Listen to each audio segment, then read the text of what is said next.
আচ্ছা, তো আমরা আসলে এমপিএল সিজন 8 এর পুরস্কার বিতরণী অনুষ্ঠানের প্রায় 2/3 শেষ করে ফেলেছিলাম। আর আমাদের একটি পর্ব বাকি ছিল। তো একটি পর্বে আমরা আসলে বিশেষভাবে সম্মাননা পুরস্কার দিব আমাদের একজন বিশেষ প্লেয়ারকে। তিনি আসলে ওই দিন ছিল না পুরস্কার বিতরণী অনুষ্ঠানে। তো আমরা সরাসরি পুরস্কার বিতরণী অনুষ্ঠানে চলে যাই। আমরা হাইয়েস্ট রান স্কোরার পুরস্কারটি দিচ্ছি শাহিন আরাফাত আলীকে। আর সর্বোচ্চ কন্ট্রিবিউশনের জন্য তিনি প্রায় 140 প্লাস রান করেছেন। খুবই অল্প সংখ্যক ম্যাচ খেলে 3 বা 4-এর মতো ম্যাচ। তো আমরা তাকে man of the highest run স্কোরারের পুরস্কারটি তুলে দিচ্ছি। তো আমরা আসলে একটি ছবিও তুলতে পারি সুন্দর।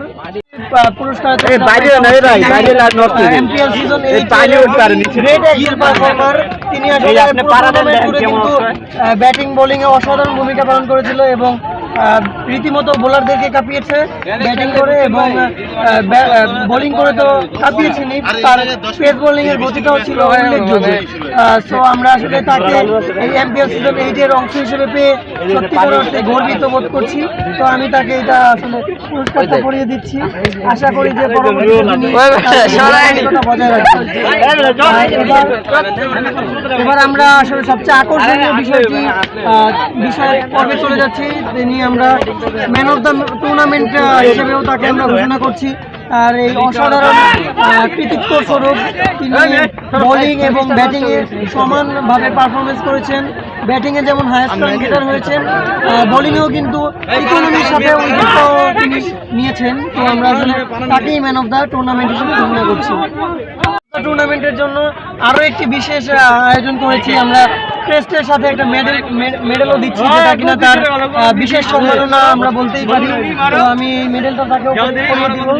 তো এই ছিল আমাদের আসলে টুর্নামেন্টের তৃতীয় পর্ব বলা যায়, যে এর মাধ্যমে আমরা আসলে প্রাইজ গিভিং সেরেমনিটা শেষ করলাম। এবার আমরা তার জন্য স্পেশাল অনার অ্যাওয়ার্ডের কারণে তিনি আসলে পুরো টুর্নামেন্ট একদম প্রথম থেকেই খেলে আসছেন এমপিএল সিজন 8 এবং এমপিএল সিজন 1 থেকে শুরু করে।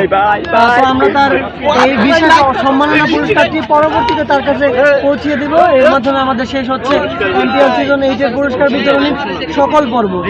তো আমরা তাকে কিছু প্রশ্ন করব। তো এই যে প্রথম থেকে এই টুর্নামেন্টের সবগুলো ম্যাচ খেলে আসছেন এমপিএল সিজন 1 থেকে, কেমন গেল আপনার এই জার্নিটা?